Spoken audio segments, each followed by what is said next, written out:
বিসমিল্লাহির রহমানির রহিম। Hello my lovely viewers, আসসালামু আলাইকুম। কেমন আছেন সবাই? আশা করি ভালো। আজকে একটি নতুন রেসিপি নিয়ে আপনাদের সামনে হাজির হয়েছি। আপনারা তো জানেন রান্না করতে অনেক ভালো লাগে আমার। তো আজকে যে রেসিপিটা এনেছি, বড় কাতলা মাছের মাথা দিয়ে মুগ ডাল দিয়ে রান্না করব। এটা খেতে যেমন সুস্বাদু তেমনি মানে কাউকে যদি আপনি রান্না করে খাওয়ান দাওয়াতে, তাহলে তারাও কিন্তু খুবই মজা পাবে। এটা আসলে ট্রেডিশনাল একটা রেসিপি। মুড়িঘণ্ট সবাই খুব পছন্দ করে, তবে মুগ ডাল দিয়ে মুড়িঘণ্ট রান্না করলে একটা অন্যরকম ভালো লাগে। সেটাই আজকে আপনাদের সাথে শেয়ার করব। মুগ ডালটা প্রথমে একটু টেলে নিচ্ছি, কারণ এটা একটা নিজস্ব ফ্লেভার আছে। এই ফ্লেভারটা যখন একটু বাদামি চলে আসবে তখন আমি নামিয়ে নেব হালকা, কারণ এটা না হলে পুড়ে যাবে। এই যে দেখতে পাচ্ছেন নামিয়ে নিয়েছি। ঠান্ডা পানির মাঝে ভিজিয়ে রাখবো কিছুক্ষণ, যাতে এটা আরও স্মুথ হয়ে যায়, ভালোভাবে সেদ্ধ হয়ে যায় সেই জন্যে। আর এখানে আমি একটু ডেকোরেশন করে সব কিছু রেখে দিয়েছি। আদা, রসুন, পেঁয়াজ সব কিছু এভরিথিং আমার রেডি। তো এখন কাটাকুটা করে সব কিছু রেডি করে তারপরে এখন আমি চুলায় আবার চলে এসেছি। এখানে আমি কড়াইয়ে একটু গরম করে তেল, তারপর দিয়ে দিলাম রসুন আর পেঁয়াজ। প্রথমে এটা একটু ভাজবো হালকা, বেশি না। আর দিয়ে দিব লবণ পরিমাপ মতো, যে যেরকম পছন্দ করে। অনেকে আবার একটু বেশি লবণ খায়, আবার অনেকে কম লবণ খায়, সেজন্য বললাম। তবে স্বাদটা পরিমাপ মতো হলেই হয়েছে। আমি তো চোখের আন্দাজে দিয়ে দেই। এই যে দেখতে পাচ্ছেন। এখন আমি দিয়ে দিচ্ছি আদা, রসুন তো আগেই দিয়েছি, মানে মাংসের যে ফ্লেভারের মশলাগুলো আছে সবগুলোই দিয়ে দিলাম এখানে। তেজপাতা, তারপর এলাচি, দারচিনি এগুলো দিয়ে দিলাম, কারণ এটা দিলে একটা ফ্লেভারটা অন্যরকম হয়, খেতে অনেক বেশি ভালো লাগে সেই জন্যে। এখন একটু নরম হয়ে আসলে বাকি উপকরণগুলোও দিয়ে দিচ্ছি। এখানে দিয়ে দিচ্ছি ধনিয়া, জিরা, তারপরে মরিচ, হলুদ, এই সব মশলাগুলো একত্রে আমি দিয়ে দিব। সবাই তো রান্না করতে পারে, রান্নার ধরন এক একজনের এক এক রকম, বাট আমার এভাবে রান্না করতে সহজে, মানে যে পদ্ধতিতে রান্না করলে ভালো লাগে সেটাই আপনাদের সাথে আমি শেয়ার করি। তো আমি প্রতিনিয়ত বাসায় যেভাবে রান্না করি সেটাই শেয়ার করা হয়। আর এখানে একটু হালকা পানি দিয়ে এখন আমি মশলাটা ভালো করে কষিয়ে নেব। বড় কাতলা মাছের মাথা ছিল এটা। যেহেতু আমরা এখানে লন্ডনে দোকান থেকে কিনে নিয়ে আসি, তারা কিন্তু আবার কেটে দেয় মাথাটা।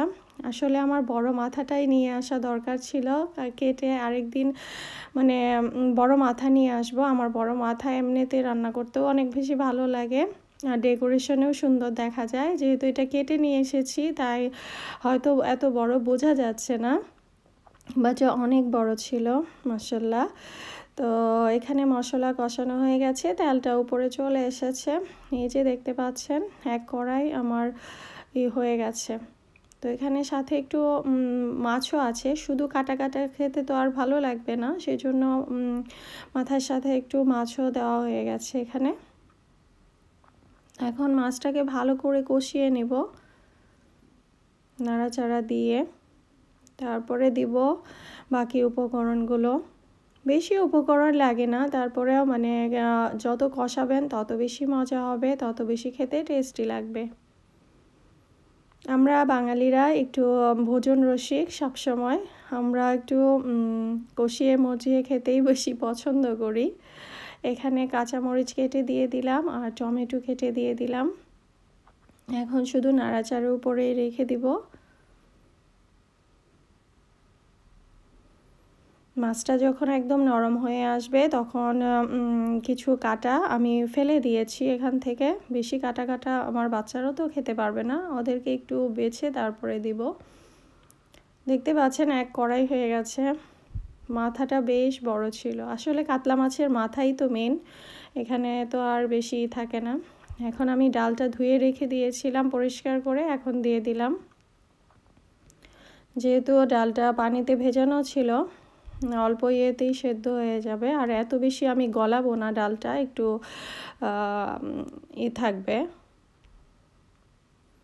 আমরা যেরকম মসুরের ডাল রান্না করি, তারপরে বুটের ডাল রান্না করি, একটু ম্যাশ ম্যাশ থাকে, এটা ম্যাশ হবে না এতটা। কিন্তু ভালো করে মিক্সড করে দিলাম।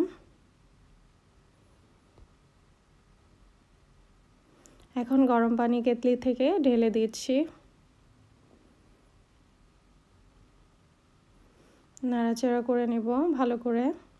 মুড়িঘণ্ট খেতে কে কে পছন্দ করেন কমেন্ট সেকশানে জানাবেন। মুড়িঘণ্ট আসলেই অনেক বেশি ভালো লাগে, আর বিশেষ করে এভাবে রান্না করলে আরও বেশি মজা লাগে। আমার ডালটা ফুটেও এসেছে, আর একটু নাড়াচাড়া দিয়ে নিব।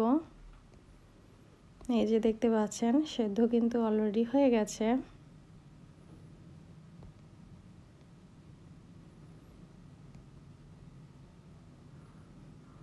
আসলে খাবারের এক এক মানে এক এক জায়গায় এক এক রকম এক এক ধরনের খাবার খায়।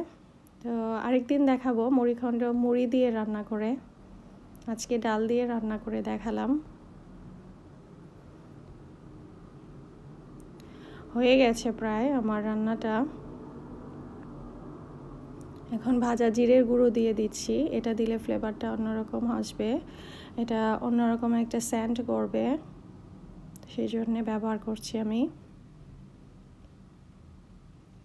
ভাজা জিরে গুঁড়োটা দিলে একটা অন্যরকম সেন্ট আসে, ভালো লাগে খেতে।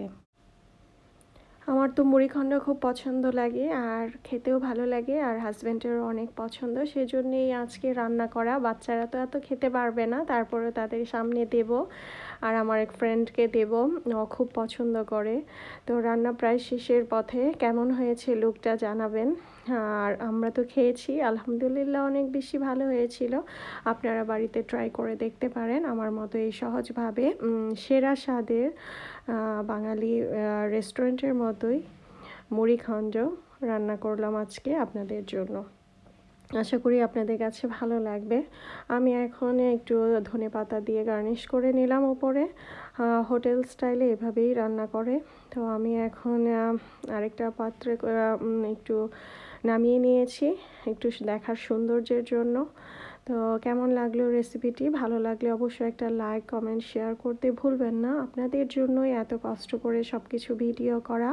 আপনাদের ভালো লাগলেই আমাদের কাছে তৃপ্তি লাগে, অনেক শান্তি লাগে, সেই জন্যই ভিডিও করি, মনের একটা ভালো লাগা কাজ করে।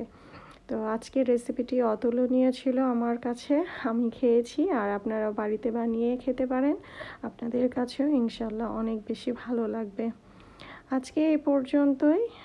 তো আর কি বলবো, ভালো থাকবেন, আল্লাহ হাফেজ।